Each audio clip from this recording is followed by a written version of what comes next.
안녕하세요. 윤땅의 리딩북. 오늘은 13번째 시간입니다.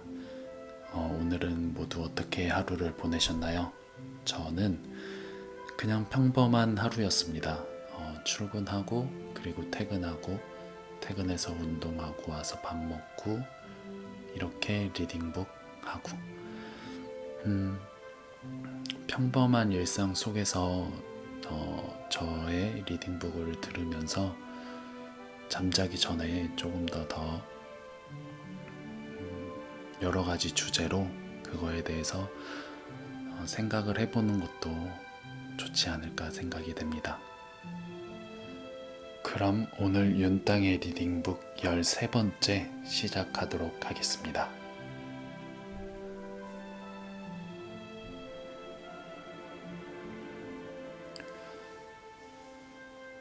시작하도록 하겠습니다.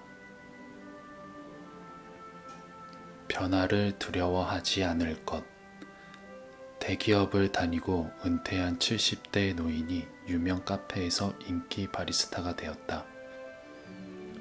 그는 상냥한 말솜씨와 세련된 서비스로 손님들로부터 인기를 얻었다.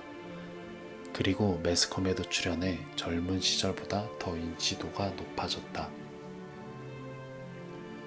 그는 왜 그 나이에 바리스타를 선택하게 된 것일까?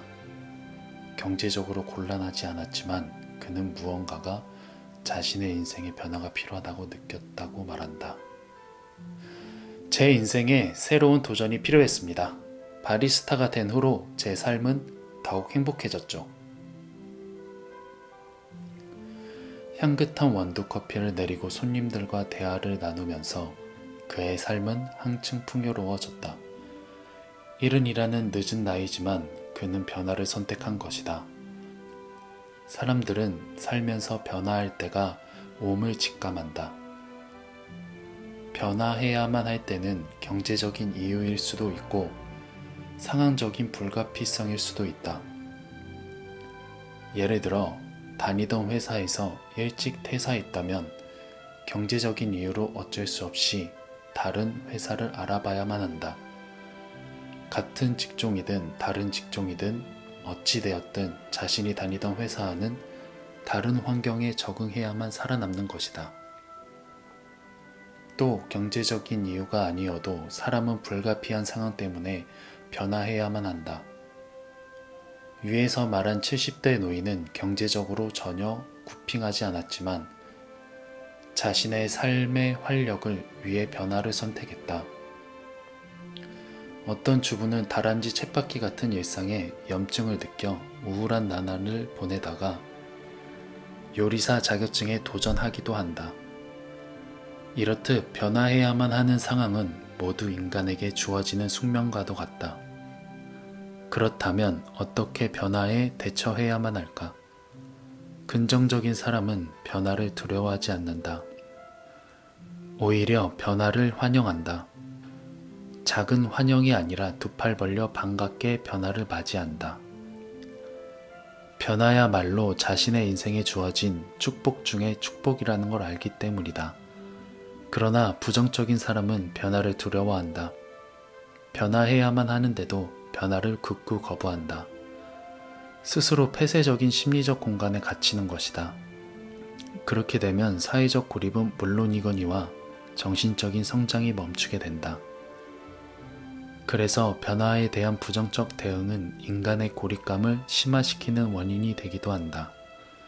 우리는 누구나 변화를 맞이할 수밖에 없다. 누구도 갓난아이 때의 모습 그대로 일생을 사는 사람은 없지 않는가.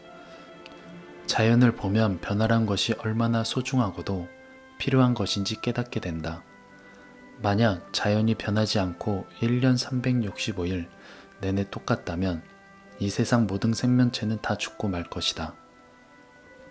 매 순간 새롭게 변화하는 자연의 움직임으로 인해서 지구상의 생명체는 호흡할 수 있고 식욕을 충족시킬 수 있으며 종족을 번식시킬 수 있는 것이다.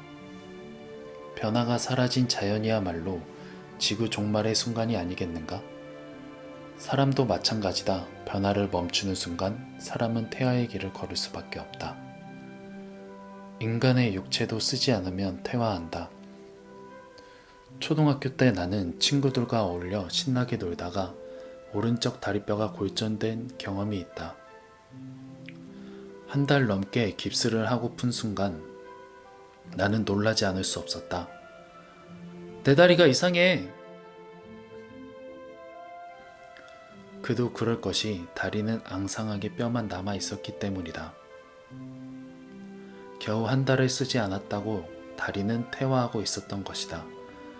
머리도 마찬가지다. 뇌는 쓰지 않을수록 그 기능이 퇴화한다. 무엇을 쓴다는 건 매 순간의 변화를 경험하는 일이다. 벽에 못을 박을 때조차도 그렇다. 매 순간의 망치질은 다를 수밖에 없다. 첫 번째 망치질이 두 번째 망치질과 같은 경우는 거의 없다. 하지만 사람들은 그게 변화인지를 모른다. 밥을 먹는 것도 마찬가지다. 아침밥과 점심밥은 변화의 순간들이다. 완전히 같은 메뉴로 밥상을 차린다고 해도 그렇다. 겉으로 보기에는 똑같은 밥상 같지만 변화가 담긴 손길로 만들어진 음식인 것이다. 겨우 한 달을 쓰지 않았을 뿐인데도 앙상하게 말라버렸던 다리 역시도 역으로 생각해보면 변화의 또 다른 상징이기도 하다. 겉으로 보기에는 쓰지 않았기 때문에 그 상태가 그대로 유지되었을 것이라 여기지만 깁스 안에서 나의 다리는 서서히 변화하고 있었던 것이다.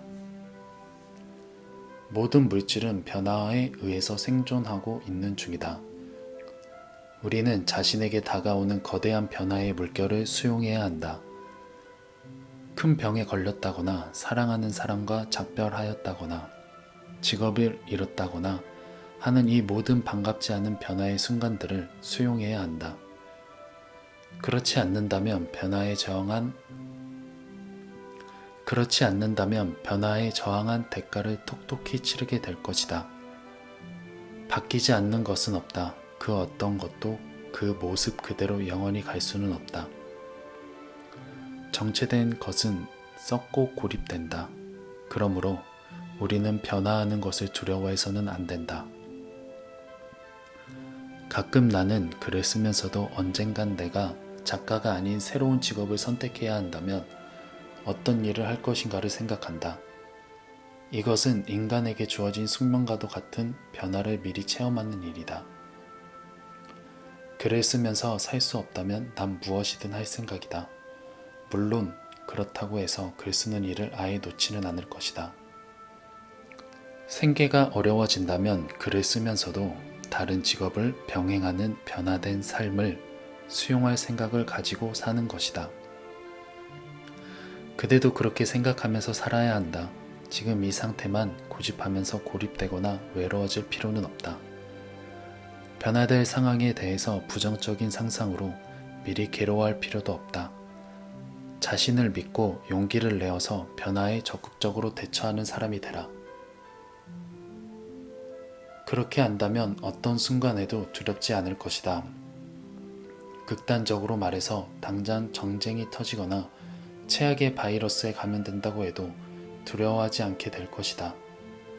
긍정적인 마인드로 변화를 수용할 자세를 갖춘 사람에게는 어떤 일도 더 이상의 두려움을 불러일으키지 못하기 때문이다. 네, 윤땅의 리딩북 오늘 13번째 이렇게 마무리가 되었습니다. 오늘은 조금 길었네요. 13번째 주제가 변화를 두려워하지 않을 것이라는 건데요. 제 얘기를 간략하게 말씀드리면 저 같은 경우는 서울에서 33년을 살다가 태어나서 계속 33년 동안 살다가 제가 지금 제주도에 있지만 제주도에 온 지 이제 1년이 됐습니다. 아니죠. 서울에 32년을 살았네요. 서울에 32년을 살다가 제주도 온 지 1년 됐는데 그때의 저의 마음이 이 책에 나왔던 내용이랑 비슷한 것 같아요. 무언가 내 인생에 변화점이 필요하다라고 저도 똑같이 생각을 했거든요. 그래서 제가 결심했던 게 독립이었어요. 독립이었고 저 혼자 다른 타지에 가서 더 열심히 살아보겠다는 마음으로 제주도를 오게 됐죠. 제주도 와서도 여러 직업을 몇 번 바꾸기도 했지만 제가 바꾸고 싶어서 막 바꾼 건 아니고요. 그때그때 상황이 그래야 했기 때문에 그랬습니다. 어쨌든 이 책의 내용처럼 변화를 두려워하지 않는 사람이 되었으면 좋겠습니다. 여러분 모두 화이팅 하세요. 그럼 오늘 윤땅의 리딩북 13번째 여기까지 하도록 하겠습니다. 감사합니다. 안녕히 계세요.